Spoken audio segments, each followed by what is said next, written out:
महाराष्ट्र अंगणवाडी पर्यवेक्षिका म्हणजेच मुख्य सेविका परीक्षेच्या या विशेष ऑडिओ पॉडकास्टमध्ये तुमचे मनापासून स्वागत आहे।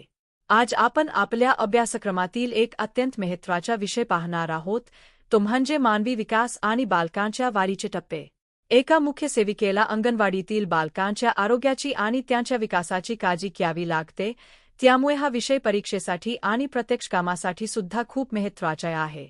मानवी विकास ही गर्भाधारणेपासून ते मृत्यूपर्यंत सतत चालणारी एक गुंतागुंतीची प्रक्रिया आहे।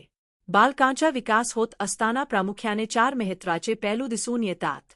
पहिला म्हणजे शारीरिक विकास, ज्यामध्ये बालकाचे वजन, उंची आणि शरीराचे अवयव वाढतात।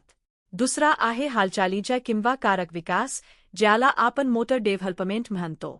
यामध्ये मान धरणे, पालथे होणे, रांगणे, बसणे आणि चालणे या गोष्टी येतात। तिसरा पैलू म्हणजे मानसिक किंवा बोधनात्मक विकास, ज्याद्वारे बालक आपल्या आजूबाजूचा परिसर समजून घेते, भाषा शिकते आणि विचार करायला लागते। आणि चौथा पैलू म्हणजे सामाजिक आणि भावनिक विकास, ज्यामध्ये बालक समाजात वागायला शिकते, स्वतःच्या भावना व्यक्त करते आणि इतरांशी नाते जोडते। आता आपण बालकांच्या वाढीचे म्हणजेच विकासाचे काही मुख्य टप्पे समजून घेऊया। जन्मापासून ते पहिल्या काही महिन्यांपर्यंत बालक फक्त हालचालींवर नियंत्रण मिळवायचा प्रयत्न करते। सर्वसाधारणपणे 3 ते 4 महिन्यामध्ये बालक आपली मान धरायला शिकते। 5व्या ते 6व्या महिन्यामध्ये बालक कोणाचा तरी आधार घेऊन किंवा स्वतःहून बसायला लागते।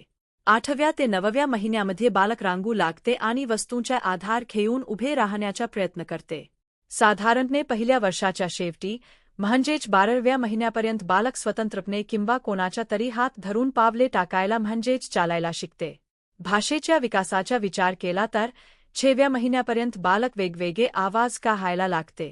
1 वर्षाचे होईपर्यंत ते मम्मा, बाबा असे सोपे शब्द बोलायला शिकते। 2 वर्षांचे होईपर्यंत बालक 2 किंवा 3 शब्दांची लहान वाक्ये सहज बोलू शकते। या सर्व टप्प्यांना आपण ग्रोथ माइलस्टोन्स म्हणतो।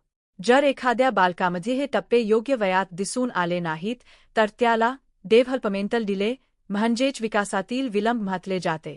एक मुख्य सेविका म्हणून अंगणवाडीतील बालकामध्ये असा काही विलंब तर नाही ना, हे ओळखणे आपले मुख्य कर्तव्य असते।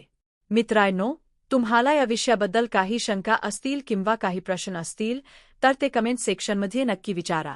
आम्ही तुमच्या सर्व प्रश्नांची उत्तरे देण्याचा नक्की प्रयत्न करू। तसेच भविष्यात तुम्हाला अंगणवाडी पर्यवेक्षिका परीक्षेच्या कोणत्या विषयांवर अधिक माहिती हवी आहे, ते सुद्धा आम्हाला कमेंट सेक्शनमध्ये लिहून नक्की कळवा। जर तुम्हाला आजची ही माहिती अभ्यासपूर्ण आणि उपयुक्त वाटली असेल, तर या व्हिडिओला नक्की लाईक करा आणि स्पर्धा परीक्षेची तयारी करणाऱ्या इतर मित्रांसोबत हा व्हिडिओ शेअर करायला विसरू नका।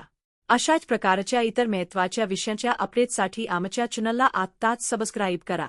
आणि हो, जर तुम्हाला हा विषय तितकासा उपयुक्त वाटला नसेल किंवा तुम्हाला यामध्ये काही सुधारणा सुचवायच्या असतील, तरीही आम्हाला कमेंट सेक्शनमध्ये नक्की सांगा।